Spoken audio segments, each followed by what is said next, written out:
ओम शांति। आज हम B K Jeevanlal Sahu भाई की अनुभव गाथा सुनेंगे कि कैसे ईश्वरीय शक्ति से असंभव कार्य हुआ संभव। आप 27 वर्षों से सपरिवार ब्रह्मा कुमारी संस्था से जुड़े हुए हैं और नियमित रूप से ज्ञान योग की क्लास करते हैं। तो अनुभव आज सुनते हैं उनकी ही जुबानी।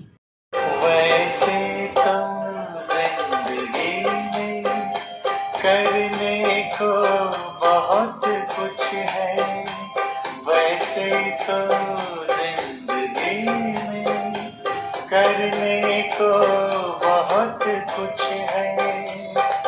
पल भर निकालिए प्रभु के विराम पर, पल भर निकालिए प्रभु के। ओम शांति। मैं B K Jeevanlal Sahu retired deputy engineer हूँ। मैं विगत 27 वर्षों से ब्रह्मा कुमारी संस्था से जुड़ा हुआ हूँ। मैं नियमित रूप से कांकेर सेंटर में ज्ञान योग का क्लास करता हूँ। मैं आज अपना अनुभव आप लोगों को सुनाना चाहता हूँ कि मैं कैसे ज्ञान में आया और मेरे जीवन में क्या परिवर्तन हुआ। मेरा उम्र इस समय 72 वर्ष चल रहा है। मैं 1971 में मैं वन रक्षक के पद पर पोस्ट हुआ था और बहुत ही बीहड़ जंगल में था मैं, और वहाँ पर जो भाई लोग थे उनके जैसा संग वैसा रंग चढ़ गया। मैं उनके साथ में बीड़ी सिगरेट शराब पीने लग गया और धीरे धीरे डोज बढ़ते गया। यहाँ तक हो गया कि दिन भर में 1 कट्टे बीड़ी पी जाता था और शाम को लेकर सुबह तक रोज 1 बॉटल शराब पीता था। सवेरे के लिए मैं छोड़ करके रखता था। 1971 से 1990 तक के हमारी हालत ऐसी थी कि जो तनख्वाह मिलता था उसमें आधा तनख्वाह तो मैं दारू पी जाता था और आधा तनख्वाह किराना दुकान वाले को पटा देता था। किराना सामान ले आते थे, मतलब उधारी से ही हमारा पूरा सामान चलता था।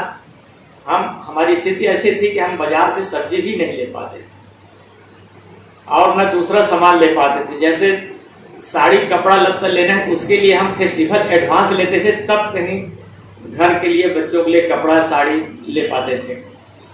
घर वाले बहुत चिंतित थे, बहुत परेशान रहते थे कि इनका दिन कैसे निकलेगा। और इस मेरे आदत से बहुत घर वाले थे बहुत नाराज रहते थे, कोई खुश नहीं रहते थे। सब चिड़चिड़ देख करके चिड़चिड़ करते थे। घर में बहुत झगड़ा लड़ाई चलता था, मेरे से कोई खुश नहीं थे। किसी के बोलने समझाने पर मुझे कोई असर नहीं पड़ता था, मैं अपने ही मन का मालिक था। इस बीच में मैं 1971 से 1992 तक कई बार आध्यात्मिक लाइन में जो भी मतलब जैसे गायत्री है और दूसरा जो संस्था है उसमें मैं बहुत छोड़ने की कोशिश किया, लेकिन कुछ समय के लिए तो छूटता था, लेकिन उसके बाद मेरे अन्यत्र ट्रांसफर हो जाता था तो वहाँ के संग में फिर मैं रंग जाता था। 1991 में अत्यधिक नशा करने के कारण मेरा तबीयत अत्यंत खराब हुआ। मुझे अस्पताल में भर्ती कराया गया। वहाँ डॉक्टर ने मेरा एक्सरे लिया और आकर के मुझे बताया कि तेरे फेफड़े में पानी भर गया है, तेरा फेफड़ा गल रहा है, अगर तू शराब नहीं छोड़ेगा तो ज़्यादा दिन तक के जी नहीं पाएगा। यह सुन करके मैं अत्यधिक डर गया और 1 हफ्ता वहाँ इलाज कराया। इलाज के बाद मैं वापस घर आया तो छोड़ने का बहुत कोशिश किया, पहले से कम तो हुआ लेकिन मैं छोड़ नहीं पाया। ऐसे ही चलता रहा। 1993 में मेरा छोटा भाई मिला, वो बी के दामनलाल साहू अपने पूरा परिवार सहित ज्ञान में चलते हैं, जिनकी बेटी ब्रह्मा कुमारी सेंटर में समर्पित है। मेरा छोटा भाई दामनलाल साहू मेरे बोले कि भैया आप सबसे बड़े हैं, आपका ही आदत थोड़ा खराब है, पीते खाते हैं तो अच्छा नहीं लगता। तो मैं बोला अरे भाई मैं तो 4-5 बार मैं कोशिश किया छोड़ने की, लेकिन मेरे से तो छूटता ही नहीं है, तो कैसे करूं। उन्होंने बोले नहीं भैया, आपके यहाँ कांकेर में प्रदर्शनी लगेगा, लक्ष्मी नारायण का फोटो, बाबा का फोटो ऐसा लगेगा, प्रदर्शनी लगेगा, तो आप वहाँ जाना। ऐसे करके मेरे को बताया था तो, लेकिन छूट नहीं रहा था। लेकिन 1994 में यहाँ कन्याशाला में प्रदर्शनी लगा था, वहाँ मैं देखा लक्ष्मी नारायण का फोटो, बड़े बड़े फोटो लगे थे, तो बोला इसी को बोले होंगे ऐसा करके। मैं 12 अप्रैल को 1994 को वहाँ गया मैं प्रदर्शनी सुनने के लिए, और प्रदर्शनी मेरे पहले दिन से बहुत अच्छा लगा। उसके बाद पूरा कोर्स किया, और कोर्स 7 दिन का कोर्स पूरा करने के बाद मैं पहले दिन जैसे ही ज्ञान मुरली सुनने के लिए गया, तो उसमें ज्ञान मुरली में आया कि बच्चे जो भी अपनी कमी कमजोरी रहता है उसको संकल्प तो करते हैं, छोड़ने की कोशिश करते हैं, लेकिन छोड़ नहीं पाते। तो दृढ़ संकल्प करो, दृढ़ संकल्प करने से सब छूट जाए। तो ऐसा लगा कि परमात्मा का वचन जो है मेरे लिए ही चल रहा है, और मेरे मन में बिल्कुल ऐसा हुआ कि मैं उसी क्षण में दृढ़ संकल्प किया, और मैं घर गया, और मेरे पास जो भी बीड़ी था उसको तोड़ फोड़ करके मैं कचरा के दाम में फेंक दिया, कचरादानी में फेंक दिया। तो घर वाले मेरे आश्चर्यचकित देख रहे थे आज क्या कर रहा है करके, और मन ही मन वो लोग खुश भी हो रहे थे। मैं नियमित रूप से ज्ञान योग में चलने लगा। धीरे धीरे मेरे जो भी कमी कमजोरी सब छूट गया, और मैं पूरा परिवार सहित ज्ञान में आने लगा। परिवार वाले भी मेरे से अत्यंत खुश हुए, और मेरी आर्थिक स्थिति भी सुधरने लगी। सब तरफ से मेरे घर में, परिवार में, सब तरफ से मुझे मान सम्मान मिलने लगा। 1997 में मुझे भगवान मिलन के लिए, परमात्मा मिलन के लिए मधुबन जाने का मौका मिला। तो उस समय छुट्टी नहीं मिल रही थी। दीदी जी बताए कि 12 दिन लगेगा करके। तो निरंजन साहब से मिला तो बोले तुम ऐसे करो, 1 हफ्ता का CL के एप्लीकेशन मेरे को दे दो और चले जाओ। मैं उनको एप्लीकेशन दे दिया और चला गया। उस समय मेरा राजीव मिशन में ड्यूटी लगा था, तो उस समय SDO साहब के अंडर में था मैं। उस समय मेरे मित्र मसूद खान जी थे। मसूद खान को बता करके गया था मैं, देखना मसूद खान कुछ होगा तो मैं मधुबन गया। वहाँ रात में पहुँचा था, सोया, सवेरे नहा धो करके चाय पीने के लिए गया। तो वहाँ देखता हूँ कि वहाँ तो एक से एक प्रोग्राम था। चाय पीने वाले चाय पी रहे हैं, दूध पीने वाले दूध पी रहे हैं, कॉफ़ी पीने वाले कॉफ़ी पी रहे हैं। बहुत अच्छा लगा। उसके बाद वहाँ के वातावरण को देखा, वहाँ से निकल करके बहुत एकदम ऐसा लग रहा था कि बिल्कुल सब तरफ हरियाली हरियाली, शांति शांति। तो ऐसा लग रहा था कि मैं जैसे स्वर्ग में आ गया हूँ। बड़े बड़े महारथी लोगों का प्रवचन सुनता था, बड़े बड़े दादी लोगों का प्रवचन सुनता था। तो मैं बिल्कुल इधर घर का मतलब ध्यान ही मेरे पे नहीं आया, सब कुछ भूल गया।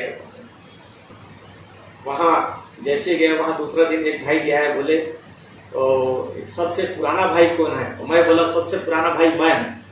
तो बोले भाई आपको सेवा करना है। जी जी बिल्कुल सेवा करूँगा। तो बोले आपको 1 बजे रात को उठ करके वहाँ जो पानी गर्म करते हैं, बड़े बड़े मतलब बायरन लगा था, टंकी टाइप का लगा था, वहाँ लकड़ी से उसको मैं गर्म करता था। 1 बजे रात उठ के जाता था और 6 बजे तक पानी गर्म करता था। उसके बाद 6 बजे मैं आ करके नहा धो करके फिर मतलब अपना दिनचर्या में लग जाता था, चाय पीता था, फिर क्लास जाता था। इस सेवा से मुझे बहुत मतलब उमंग, उत्साह था, शक्ति भी मिलता था, और मेरे को बहुत अच्छा लगता था। वहाँ माउंट आबू में मैं वहाँ म्यूजियम में गया तो बताया गया कि ये प्रकाश मणि दादी का फोटो है, ये गुलजार दादी का फोटो है। बड़े बड़े फोटो में हम लोग देखे थे, लेकिन वहाँ जब देखे छोटे छोटे बच्चे लोग यहाँ पर आए हैं और हमारे लिए पूरा अपना तन न्यौछावर करते हैं करके, तो मैं उनको देख करके आत्मविभोर हो गया और मेरे आंख में से आंसू आने लगा। इसके बाद बाबा मिलन का भी समय आया।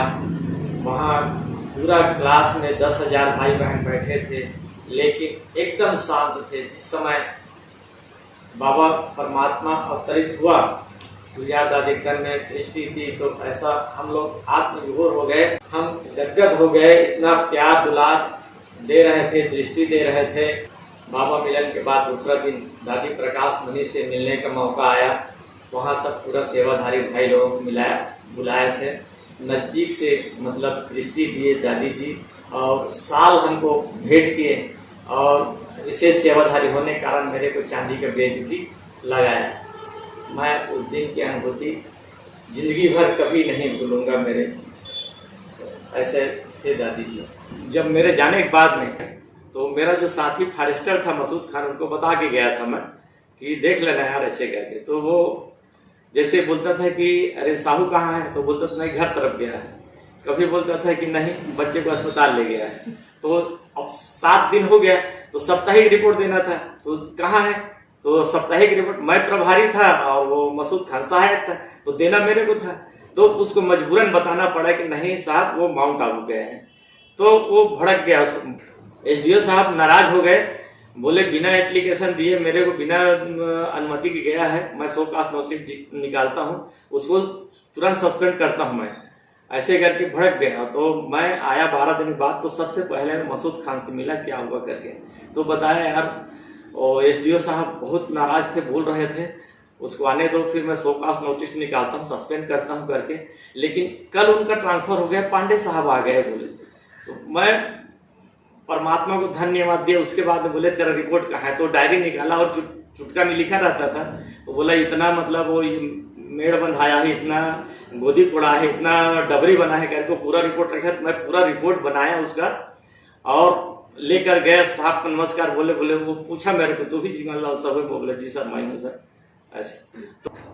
तो रिपोर्ट के देखा, पांडे साहब देखा पूरा सिलसिलेवार पूरा था, गोदी इतना है और डबरी इतना बना है, मेड़ पार इतना बना है। तो रिपोर्ट को देखा तो पांडे साहब खुश हो गए, बोले गुड। तो मैं वो गुड तो मेरे को बोला वो, लेकिन मैं उस समय परमात्मा को धन्यवाद दिया, साहब आप गुड कहने वाले और कराने वाले आप ही को, मैं परमात्मा को तुरंत याद किया। और उसके बाद मैं रेंजर साहब से मिला, तो तेरा एप्लीकेशन पढ़े तो ले जाए, बोले एप्लीकेशन वापिस कर दिया, मेरा छुट्टी भी बन गया और बाबा से मिलन भी मना कर गया, मेरा काम भी हो गया। जो भाई बहन मेरे इस अनुभव को सुन रहे हैं, उनके अंदर कोई कमी कमजोरी है तो बाबा को याद कीजिए, योग कीजिए, आपके अंदर से कमी कमजोरी छूट जाएगा और आपकी खुशहाल जिंदगी फिर से वापस आ जाएगी। पल भर निकालिए प्रभु के बिना, पल भर निकालिए प्रभु के बिना, वैसे तो जिंदगी में कर